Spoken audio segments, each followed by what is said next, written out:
দানের সেরা রক্তদান, রক্ত দিয়ে প্রাণ বাঁচান।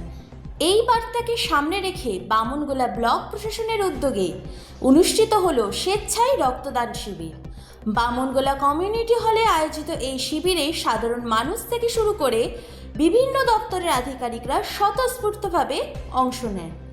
রক্তদাতাদের উৎসাহ দিতে তাদের হাতে তুলে দেওয়া হয় চারাগাছ ও সম্মানসূচক সার্টিফিকেট।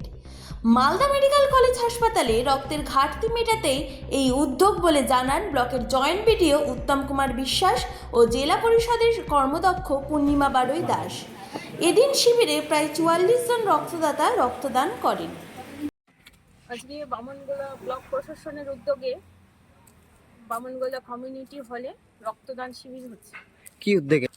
এটা সাধারণ মানুষের যাতে রক্তের অনেক সময় আমরা দেখি যে ঘাটতি পড়ে, যাতে আমরা ব্লাড ডোনেশন যে ক্যাম্প আছে যেখানে ডোনার এখান থেকে রক্ত দিচ্ছে এবং সেখানে গিয়ে রক্তটা যাতে পেতে পারে, এই সুযোগ সুবিধা করার জন্য আজকে এই রক্তদানটা করা হচ্ছে। কতজন রক্তদাতা?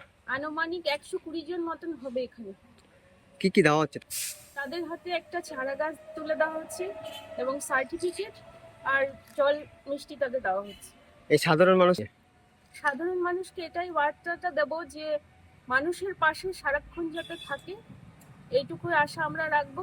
এবং বামনগোলা ব্লক প্রশাসন যেভাবে এগিয়ে এসেছে, সাধারণ মানুষ এবং আমরা সবাই মিলে এই উদ্যোগকে সাফল্যমণ্ডিত করে তুলব। আমার নাম পূর্ণিমা বাড়ই দাস, মালদা জেলা পরিষদ কর্মাধ্যক্ষ।